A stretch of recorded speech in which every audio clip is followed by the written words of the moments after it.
नमस्कार मित्रों, आपका सुखी चैनल पे स्वागत है। तो आप देख सकते हैं ये छठ पर्व है। इसमें छठ पर्व के बारे में पूरा बताएंगे। तो ये छठ पर्व का दूसरा दिन है जिसको लोहर कहते हैं या खरना कहते हैं। इस दिन जो भी श्रद्धालु हैं, जो भी छठ करने वाले हैं, मीठा चीज़ खाते हैं, नमक नहीं खा सकते हैं और मीठा भी खाना होता है। तो इसमें आपको चीनी का इस्तेमाल नहीं करना है। मीठा जो गुड़ होता है उससे ही खीर बना करके खाना होता है। और आप देख सकते हैं इसमें हम आपको बताएंगे ये जो छठ हुआ है, ये छठ जो है घर पे ही किए हैं। घर के आगे जो है ये गड्ढा करके बालू भरा हुआ था, उस बालू को निकाल करके यहाँ पे गड्ढा कर दिया गया है 3-4 फीट गहरा। तुम अपना मोबाइल रख दो या और इसी में पानी भर के छठ किया जाएगा। तो देख सकते हैं दौरा आ चुका है और उसमें से बांस का कोलसूप में फल रखा हुआ आप देख सकते हैं। तो जो लोग पूजा करते हैं उनको परवैतिन बोलते हैं। तो आप देख सकते हैं 3 परवैतिन है, 3 श्रद्धालु को पूजा करना है। ये जो छठ पर्व है इसमें 4 दिन का समय लगता है। और पहला दिन जो होता है अब ये है सुखी, इसी का ये चैनल है। तो प्लीज़ सपोर्ट करें, लाइक करें। जैसे जैसे ये ग्रो करे वैसे वैसे इसका चैनल भी तेज़ी से ग्रो करे। तो जैसे कि आपको मैं बता रहा हूँ कि 4 दिन का पर्व होता है। इसमें पहला दिन जो होता है उसको नहाए खाए बोलते हैं। उस दिन नहाए खाए में आपको चना का दाल, चावल, सब्जी बना के खा सकते हैं, लेकिन उसमें लाल मिर्च का प्रयोग नहीं करना है। कोई भी चीज़ लाल नहीं होना चाहिए। सफ़ेद जैसे गोभी हो गया, ठीक है, लाल मिर्च का प्रयोग नहीं कर सकते हैं, हरा मिर्च प्रयोग कर सकते हैं। फिर उसके बाद खरना होता है, उस दिन मीठा खाते हैं। मीठा खाने के बाद जब तक चांद दिखता है तब तक आप पानी भी पी सकते हैं। उसके बाद से आपको जल भी ग्रहण नहीं करना होता है। और शाम के समय डूबते हुए सूरज को अर्घ देना होता है। अर्घ देते हैं, जो डूबते हुए सूरज की पूजा करते हैं। और छठी मैया, सूरज की और छठी मैया की पूजा होती है। ये दोनों जो हैं भाई बहन हैं। छठी मैया जो है सूरज भगवान के बहन माने जाते हैं। तो आप देख सकते हैं कि ये बहुत बढ़िया जो है स्विमिंग पूल टाइप का बन गया है। और इसमें स्नान करने के बाद अब यहाँ पे जल अर्पित करना है सूर्य भगवान को। चूँकि घर पे ही कर लिए हैं, बाहर जो है घाट पे बहुत भीड़ भाड़ है, तो आप ये कहीं भी कर सकते हैं। जो छठ पर्व है आप किसी पोखर, किसी नदी या कहीं पे भी जल भर करके आप पूजा कर सकते हैं, उसमें कोई दिक्कत नहीं है। लेकिन जो नियम विधि है उसी अनुसार करना होता है। तो आप देख सकते हैं कि अब जो पूजा करने वाले हैं उनके आंचल में जो सिंदूर होता है, जो टीका है, वो टीका लगाया जा रहा है। और टीका लगाने के बाद जो कोलसूप में रखा हुआ फल है वो हाथों में दिया जाएगा। और भगवान को पूजा करते हुए जो भी मन्नत मांगते हैं वो मन्नत पूरा होता है। जो भी भगवान से मांगते हैं, छठी मैया से, सूरज भगवान से, वो पूरा होता है। छठ पर्व जो है ये अपने संतान के लिए किया जाता है। संतान की प्राप्ति के लिए या संतान की लंबी आयु के लिए पूजा करते हैं। तो आप देख सकते हैं कि इस तरीके से आंचल में पहले जो हाथ फैलाए हुए थे वहाँ टीका करने के बाद सिंदूर करते हैं। ये छठ पूजा जो है ये कोई भी कर सकता है। शादीशुदा लोग भी करते हैं, पुरुष भी कर सकता है, स्त्री भी कर सकता है, और कोई कुंवारा लोग है तो वो भी कर सकता है। जब भी पूजा किया जाता है तो दोहरा कोलसूप होता है। या तो आप एक बांस का बना हुआ कोलसूप ले लेंगे या तांबे का बना हुआ, कॉपर का बना हुआ ले लेंगे। यदि जिनके पास अधिक पैसे नहीं होते हैं तो वो पीतल के थाली भी रखते हैं, सूप और पीतल के थाली, लेकिन दोहरा होना चाहिए। सिंगल कोलसूप से पूजा नहीं होता है। तो इस तरीके से लेकर के गोल गोल घूमना होता है। और यहाँ पे जल जो है वो चरणों में ढारते हैं ताकि हमें भी कुछ पुण्य प्राप्त हो जाए। तो जो भी पूजा करते हैं और इस तरीके से जल ढारते हैं और ये पर्व जो है बिहार में बहुत ही श्रद्धा के साथ और विधि के साथ मनाया जाता है। तो आप देख सकते हैं कि जल जो है वो चरणों में अर्पित कर रहे हैं जो परवैतीन हैं उनके। तो शाम के समय जब अर्घ देते हैं, सूर्य भगवान को परवैतीन पूजा करते हैं तो उस समय जल चढ़ाते हैं, और सुबह के समय जो होता है वो दूध इस तरीके से चढ़ाया जाता है। इससे चढ़ाने वाले को भी मनोकामना पूर्ण होता है, उनको भी पुण्य प्राप्त होता है। चलिए जल्दी जल्दी जल्दी जल्दी जल्दी जल्दी। तो बहुत सारे लोग इस तरीके से पूजा करते हैं। घाट की ओर जाइएगा तो घाट की ओर जो है बहुत ही भीड़ भाड़ है। बहुत सारे लोग, कोई ट्रक से जा रहे हैं, कोई ट्रैक्टर से जा रहे हैं, कोई ठेला से जा रहे हैं, कोई ऑटो से जा रहे हैं, कोई कार से जा रहे हैं। जिनके पास जैसी सुविधा बन रही है वैसे जा रहे हैं, कुछ लोग पैदल ही जा रहे हैं। तो चूँकि भीड़ भाड़ से बचने के लिए घर पे ही इस तरीके से एक छोटा सा पोखर बना करके इसमें पूजा की, जो कि काफ़ी अच्छा अनुभव रहा। तो आप देख सकते हैं यहाँ पे इस तरीके से बालू निकाल करके यहाँ पे जो प्लास्टिक है वो बिछा करके और इसमें पानी भर दिए, और पानी जो है वो अच्छे से रह गया, इसमें कोई परेशानी नहीं हो। और यहाँ पे पूजा करने के बाद इस तरीके से हुमाद दिया जाता है, और हुमाद देते हैं, पूजा करते हैं। और जब हुमाद देने के बाद जब ये निकलेंगे तो जितने भी लोग हैं सब के सब इनके पैर छुएंगे, प्रणाम करेंगे, आशीर्वाद लेंगे। क्योंकि जो भी लोग भगवान की उपासना करते हैं, भगवान की पूजा करते हैं, यदि आप उनका आदर करते हैं, उनको उनका चरण स्पर्श करते हैं, उन्हें प्रणाम करते हैं, तो आपको भी कुछ पुण्य मिलेगा। इसीलिए लोग जो हैं, जो भी श्रद्धालु होते हैं, उनका कभी अनादर नहीं करते। छठ पर्व इतना बिहार में प्रचलित है और इतना महान पर्व है कि इसे सब लोग बहुत ही शिद्दत से करते हैं। अपने मन से रास्ते को सब साफ कर देते हैं, पानी से, झाड़ू से। बहुत सारे लोग अपने मन से किसी को नारियल दान कर रहे हैं, कोई जो घाघरा नींबू होता है वो दान कर रहे हैं, कोई ईख दान कर रहे हैं, कोई अगरबत्ती, कोई हुमाद, इस तरीके से दान करते हैं।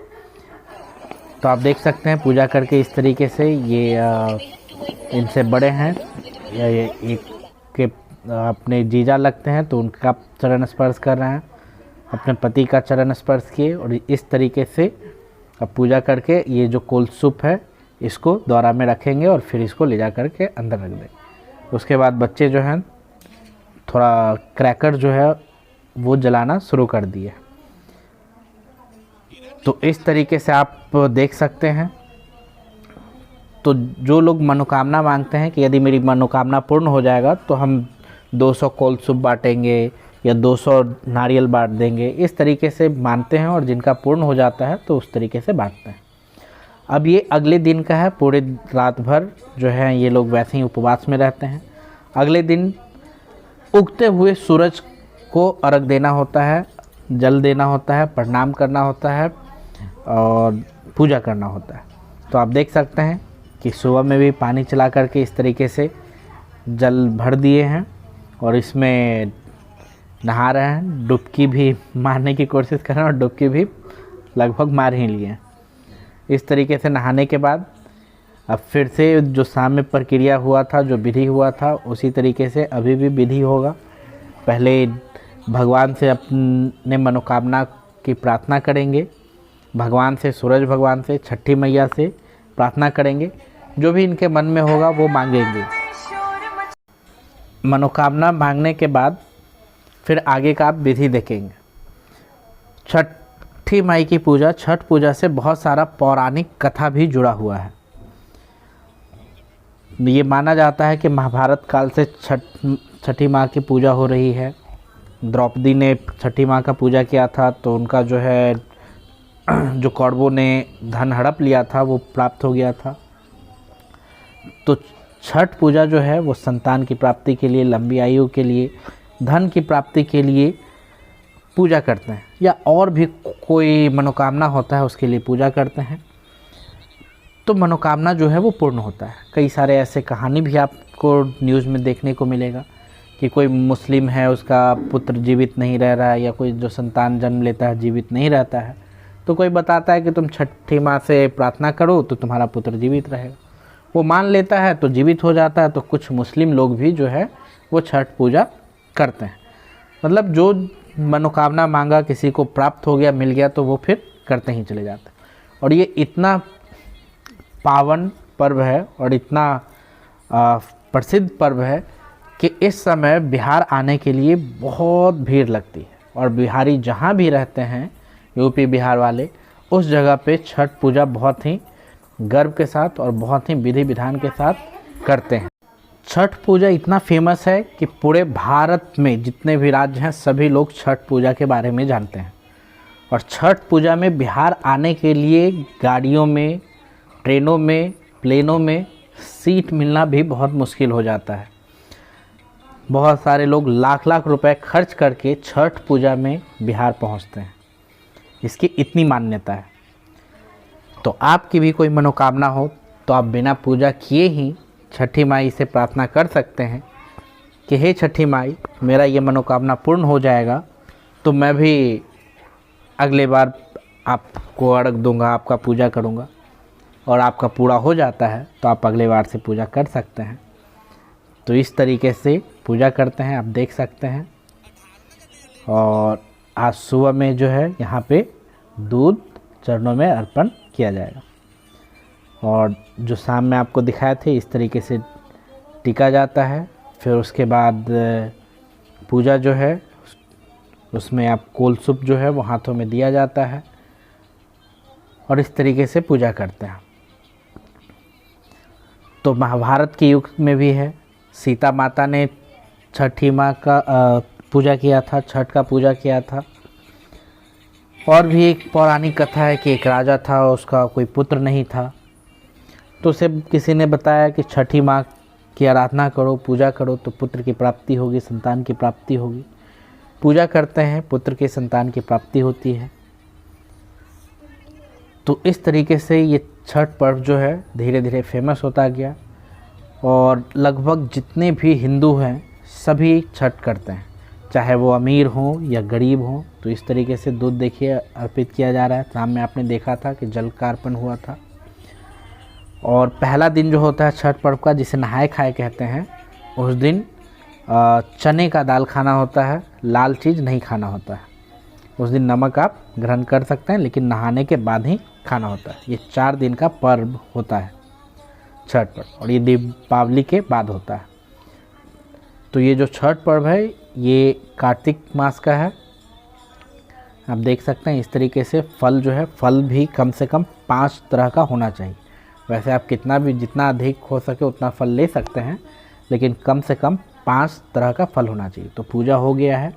अब इसको फिर से ये टोकरी जो है जिसको दौरा बोलते हैं, इसमें सूप को रखा जाएगा। तो आप देख सकते हैं कि 3 परवैतिन हैं, 3 श्रद्धालु हैं और तीनों को मिला करके 6 कोलसूप हो गया है।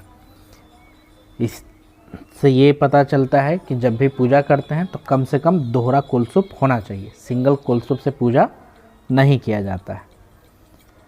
अब यहाँ पे इस तरीके से पिंड बना करके पूजा करेंगे, आराधना करेंगे। और सुबह में जब ये सूर्य भगवान को अर्घ दे देंगे उसके बाद प्रसाद खाएंगे, जल ग्रहण कर सकते हैं, शरबत पिएंगे और फिर जो है अपने व्यंजन में 5 तरह का सब्जी, चावल, दाल, चने का वो ग्रहण करेंगे। इस पर्व में साफ़ सफाई का काफ़ी ध्यान रखा जाता है। घर में भी साफ़ सफाई रखते हैं। जो प्रसाद बनता है खरना के दिन उसमें आम के लकड़ी से बनाया जाता है, चूल्हे पे नहीं बनाते। या तो आप मिट्टी के चूल्हे पे बना लेंगे या लोहे के चूल्हे पे, लेकिन गैस पे या हीटर पे नहीं बनता है। उसके लिए आम के लकड़ी खरीद के लाते हैं और उससे ही प्रयोग करके बनाते हैं। और घाट को सजाया जाता है। घाट तक जाने का जितना रास्ता होता है सबकी साफ़ सफाई की जाती है और बड़ा ही मनमोहक, बहुत ही प्यारा आपको दृश्य नज़र आएगा। अब देखिए सब हुमात कर रहे हैं और जो हुमात करते हैं उन लोगों को भी नहाना होता है, नहा लेते हैं। और इस तरीके से ये देखिए जो परवैतिन है ये सेक देते हैं और कुछ कुछ आशीर्वाद दे देते हैं और इनका आशीर्वाद जो है वो लगता है। तो ये सुखी को आशीर्वाद मिल गया। तो जितने भी लोग हैं सभी को आशीर्वाद दिया जा रहा है। आप ये देख सकते हैं, खुद से भी आप हुमाद का जो वो है वो आशीर्वाद के तौर पे इस तरीके से ले सकते हैं। और ये हुमाद के ये देखिए इस तरीके से आशीर्वाद जो है मिल रहा है। और बड़ा ही अच्छा दृश्य होता है। और ये पूजा जो है बहुत अच्छा लगा। घर में हो गया तो भाग दौड़ ज़्यादा नहीं रहा, शांतिपूर्वक हो गया। नहीं तो अगर घाट पे जाते तो बहुत परेशान होना पड़ता। बहुत सारे लोग जो हैं वाटर पार्क में ही जा कर के पूजा कर। तो तीनों बहन हैं, तीनों बहन ने छठ पूजा किया। तो छठ पूजा आप अकेले भी कर सकते हैं या जो भी करने वाले हैं उनको बुला करके एक ही जगह इकट्ठा होकर के कर सकते हैं। तो घर पे ही करने में छठ पूजा जो है वो ज़्यादा अच्छा रहता है, परेशानी नहीं उठाना पड़ता है। और नहीं तो आप छठ पूजा के लिए घाट पे भी जा सकते हैं। यहाँ तक कि जो वाटर पार्क होता है वहाँ भी पूजा हो जाता है। मतलब जहाँ पे भी जल भरा हो वहाँ पे आप कर सकते हैं। आप यहाँ तक कि चाहे तो टब जो होता है उसमें जल भर के कर सकते हैं पूजा, या जो प्लास्टिक का आता है उसमें भी किया जा सकता है। यदि वीडियो आपको अच्छा लगा हो तो कृपया करके लाइक करें, सब्सक्राइब करें। तो आप देख सकते हैं कि जितना हुमाद था ये जो पोखर बनाए थे इसी में डाल दिया गया। और पोखर को भी जो प्रसाद है सबसे पहले अर्पित किया गया। ये देखिए प्रसाद जो है पोखर जी को अर्पित किया जा रहा है, क्योंकि इसी पोखर में खड़े होकर के पूजा पाठ सब कुछ किए थे। तो बहुत ही बेहतरीन पोखर बन गया। अब इसी में ये बच्चे जो हैं थोड़ा स्नान करने का भी मज़ा ले रहे हैं। तो ये काफ़ी ही अच्छा हो गया। कृपया करके वीडियो लाइक करें, सब्सक्राइब करें। Thank you. और ये अब